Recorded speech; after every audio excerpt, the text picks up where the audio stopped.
IT Freedom. Welcome, everybody. Thanks for attending our webinar today entitled Discover the Eye-Opening Secrets to Securing Your Website. We have a guest presenter today, Stuart Crawford, who's on our marketing team here at IT Freedom. But first of all, I'm Matt Miller. I'm Director of Business Development at IT Freedom.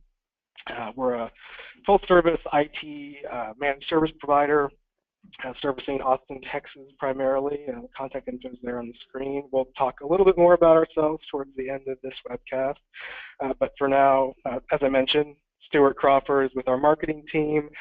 He's focusing right now on rebuilding our website and his service websites for many other clients in the past. Has a long track record of experience in the IT industry, having built and sold his own IT services company in the past. So he's very well versed on the topic we're about to address. And with that, I'll turn it over to Stuart. Thanks, Matt. Good to see everybody on the call today.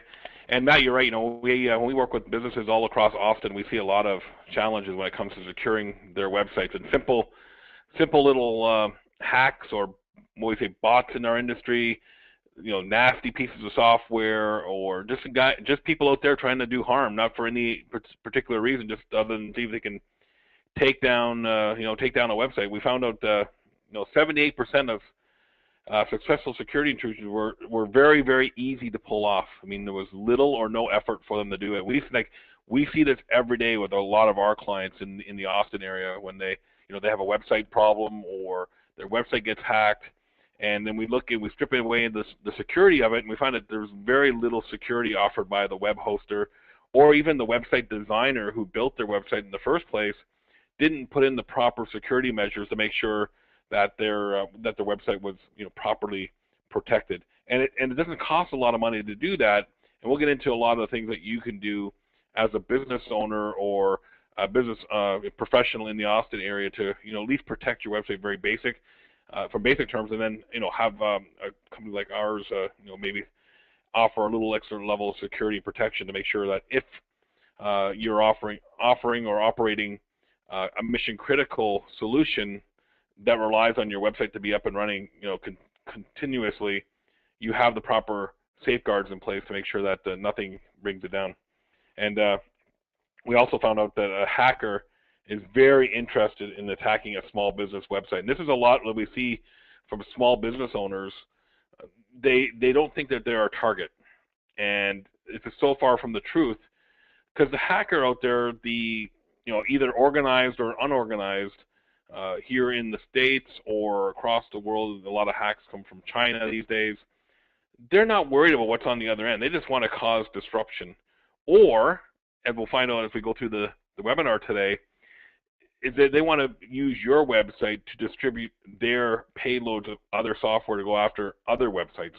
So you can become a relay point or a stepping stone for them to do other types of intrusion somewhere else.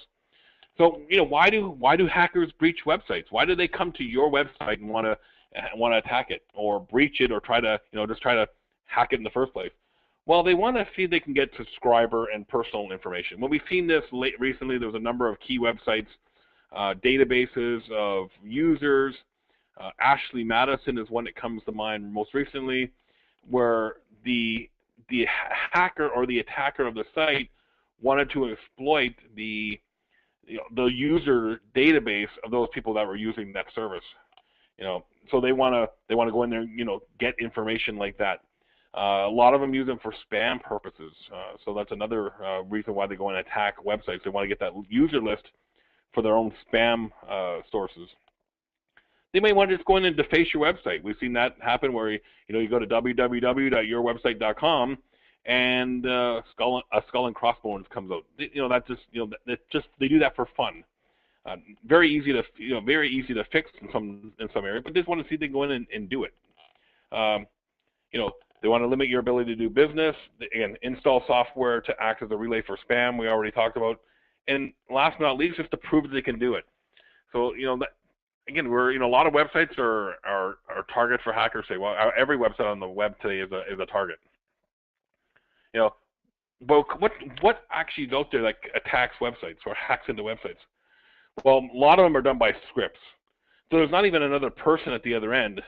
You know, a hacker has put in a number of URLs or IP addresses or some other identifying feature, and by the way, these are very easy tools you can download online. This is a Google search them, you can get a lot of them. And they install these scripts on their computer, and then they just let them run automatically. When they go to bed to sleep, they let these scripts run, and when they get up in the morning, they see what they had success with. Major corporations are targets by protest groups, and someone either looking to settle a grudge. And we've seen that in a number of different times. Major corporations that were attacked or hacked into by protest groups just to get their message across, or an internal employee who was either let go, or somebody that had a bad customer experience that happens to know a little bit about hacking and website development. They go in there to try to settle a grudge. Someone with something to prove, and ultimately, some people are just looking to have fun with this. So there are elements out there, and we have numerous discussions throughout throughout our operations here at IT Freedom. From the days when people used to write viruses and asking questions like, why do people do this? Well, a lot of them just do it because they want to have fun with it, and there's no other reason other to cause mayhem and disruption to business. Who has the time to hack a website? So again, we talked about this. This is exactly the same bullet points as last time. Scripts. People wanted to target major corporations and people with something to prove and have fun. That's a big question. Who has the time? What do these people have to do? Don't they have other things to do but hack my website? Well, some people get paid to do that. They get hired by organizations to go and hack into websites. So here's a list of the top 12 countries where we see hacking attempts coming from. Number one is China. A lot of a lot of attacks come from China these days. Just have to look through the security logs of any website. You'll see that China is like the #1 hacking source today. So again, if you can block China from if you don't do business in China and there's no need for your website to be shown in China, that's an easy way to protect yourself, just by blocking any source of traffic from China. However, a lot of these sophisticated hackers have alternative ways of getting around that. France, Russia, Korea, Ukraine, Bulgaria, Netherlands, Hong Kong, attacks now coming from the Middle East, Thailand, India, and Bangladesh. These are the top 12 countries that we see hacking attempts coming from. So just some interesting facts. The majority of data breaches take minutes or hours to succeed. We found 84% of all hacking attempts don't take any time at all. Most successful data breaches take months or years for victims to discover. So once you get attacked or hacked into, it takes a long time for a lot of businesses to realize that their website has been compromised. 66% of the cases have been reported hacking attempts have taken months or years to realize that there's something going on, and a lot of it is stumbled upon by accident.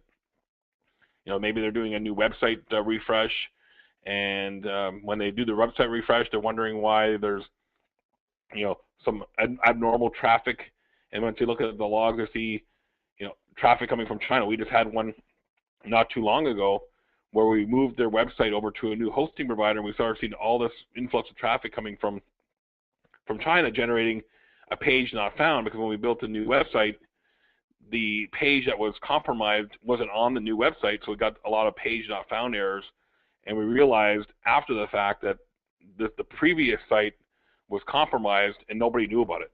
So a lot of times these website compromises go undiscovered for months and years. And 1 in 10 data or website hacks are discovered by a customer. 34% are discovered by a third party.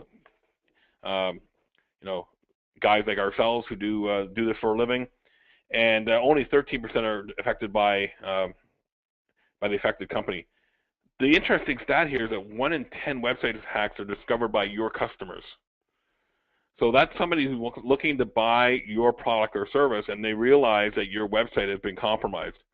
And maybe they have a software tool on their PC that detects this. Google is getting better at reporting these in the search engines. You might see all the time when you do a search engine search in Google that you will find them reporting the site has been with malware or something like that. And it doesn't happen that often, but we're starting to see it more frequently now. What does that say to your customer when they see that? Well, there's a lot of potential downsides to them. Do they do business with you? That's a first impression. Maybe they have this bad taste in their mouth. So there's a lot of reasons why you need to start taking website security very seriously here, because you could end up losing business, and that's not a good thing. So we're going to talk about some very basic ways to protect your website. I got a quick list here. We're going to actually go into these lists in a little bit more detail. But we're going to talk about everything from keeping software up to date. We're going to get a little more technical with some things like SQL injections and error messages, and but things like SSL, website security tools. We're going to go into these over the next few minutes and go into a little more depth here. So let's look at keeping your software up to date. Well, WordPress is one of the major website development platforms out there today. There are others, but WordPress seems to be the leader in small business, mid-sized business websites these days.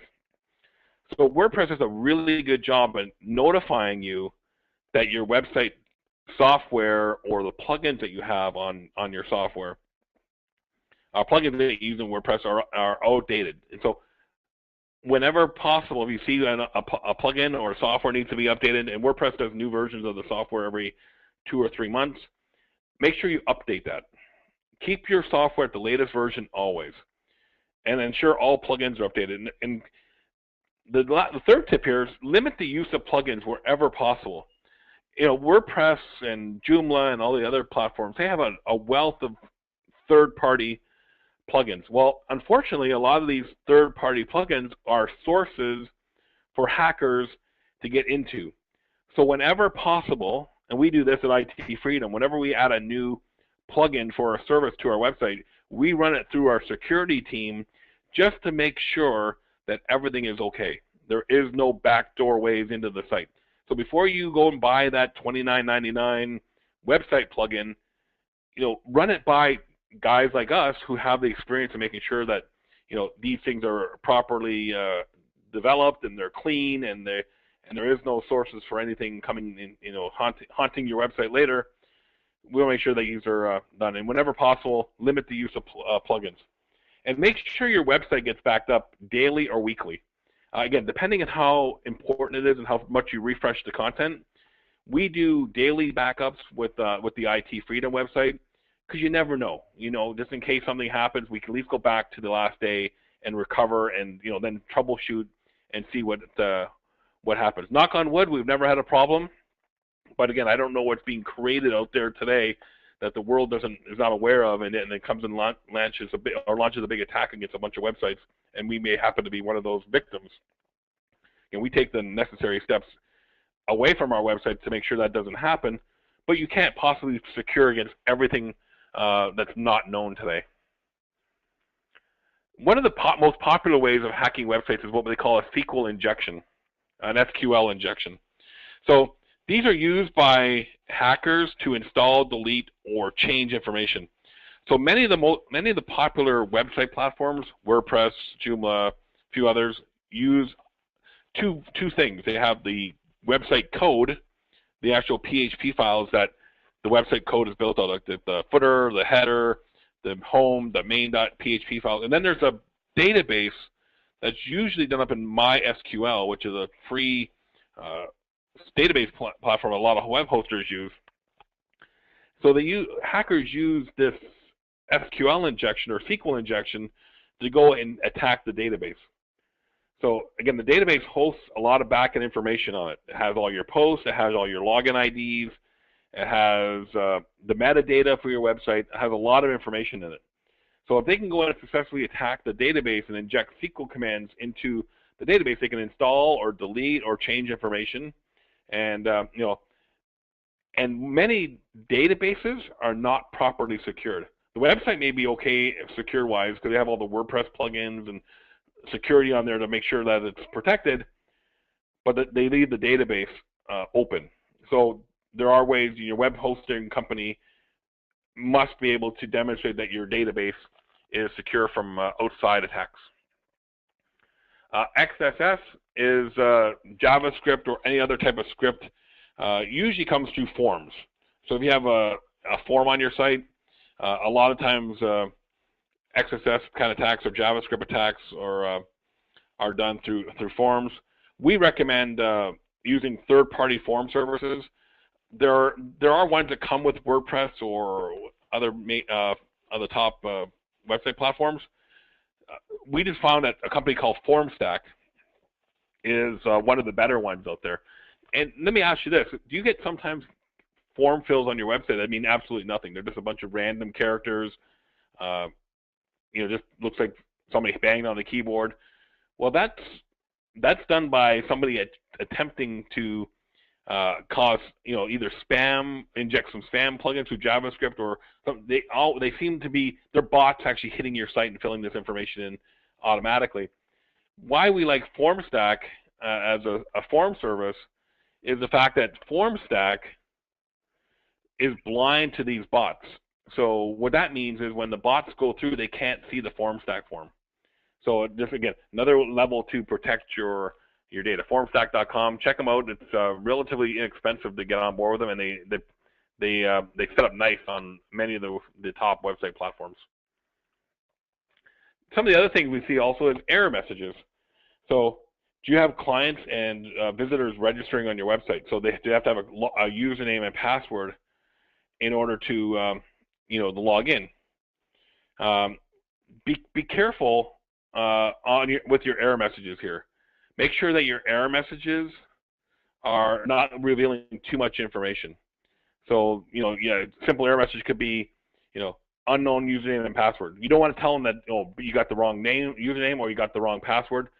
Be very generic with your error messages. We like the incorrect username and password just because you don't know which one you got wrong. So make sure your error messages are, are tight. Now, server-side validation and form validation, again, this is another technical thing, but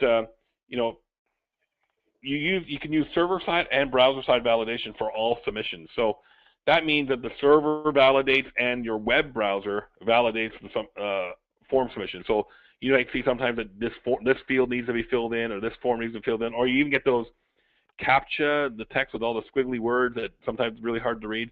There are numerous types of ways to protect your forms from being compromised. Server checks deeper and ensure that add-on scripts haven't been included. So again, the server side of the validation makes sure that these form submissions are not carrying a dangerous payload. When it comes down to passwords, here at IT Freedom we preach this all the time. Make sure you use complex passwords all the time. You want to make sure that you're using a combination of uppercase, lowercase, symbols, letters, numbers, whatever else you can to make your password as complex as possible. Have multiple layers of password security. So, for example, when we try to log into our website at IT Freedom, we first get presented with access into the server, and then we have to log into WordPress. So there's two levels of authentication that has to happen here. First is the server-side authentication, and then the website authentication itself. Passwords need to be encrypted when stored, and WordPress does a good job at making sure passwords are encrypted. And have a minimum of 8 characters, upper, lowercase, symbols, numbers, all the stuff we talked about already. And then when it comes to file uploads, again, if you allow people to upload files to your website, well, they can upload, a PDF file or a Word doc, but also they can upload a dangerous payload as well. So we want to make sure that you're protecting your website from, malicious file uploads. So if you have no need to upload files to your website, have your website designer, your developer, your hosting company block all file uploads to your website. There's no need for them to do that. Block that. Make sure that's that is taken away from somebody who wants to upload a file. Some files can contain scripts that can be executed after an upload. So again, a script is a piece of software or code that can get uploaded, and the hacker could execute that after it's been uploaded to a website. Make sure your web designer or your web hosting company is setting minimum permissions on all file uploads, and we recommend 0666, which is a Linux security code, and it makes sure that the website's properly protected. So all you need to know here is make sure you tell your web designer to set the minimum file permissions at 0666, and you should be good there. The next trend that we're starting to see with a lot of websites today is the use of SSL, so secure sockets. If you go to your online banking site or Ticketmaster or wherever you buy items online, you'll see SSL now. It's the HTTPS and the little lock in the browser. That makes sure that all the traffic from your computer to the website is secure. Purchase security certificates online. We recommend namescheap.com. It's a good source of certificates. There's all kinds of others. But also what we're finding too is that Google now is starting to rank sites with SSL higher than non-SSL sites, because Google wants to maintain the integrity of their search engine. So if your website's at risk of being attacked, meanwhile you're still using the old HTTP, and you take it and you put it on HTTPS, that tells Google that you are invested in the security of your website, and they will start to rank those sites higher than non-secure websites. It's a very minor ranking factor today, but we predict within the next 12 to 24 months it's going to become a significant ranking factor. So make sure that if your website is not using SSL, and talk to Matt or myself and make sure that you're getting that proper service. Website security, to kind of wrap things up here. Continuously test your website. We put 3 URLs up here. These are online services and tools you can use. Just go and test the basic security of your website. Engage with us for any IT or website security concerns. If you're not sure, give us a call. We'll hop in there and give you some good information on the security of your website, and ensure your hosting provider offers secure hosting. That's the first question you need to ask whenever you're going to host your website. Talk about the security of your website. What do they do? How much flexibility do you have as the website owner to secure your website? Make sure these things are properly addressed before you agree to host your website with them. So with that, I'm going to flip it back over to Matt, and Matt's going to tell you all a little bit about the services that we offer at IT Freedom and how we can help with security and all your IT needs. All right, thanks a lot, Stuart. A lot of good information there. So a little bit more about IT Freedom. We're an award-winning IT service organization here in Austin. The term in the industry for what we do is provide managed IT services. In effect, that means we want to build kind of a long-term relationship with our clients and in effect become their IT department. So that's a pretty broad scope of services.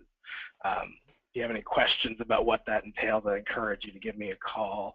But on the security side of things, that typically means really kind of taking the broad responsibility for your cybersecurity and advising you on all aspects, including your website, the infrastructure that supports it, and even security of your local network, and really a broad-based service.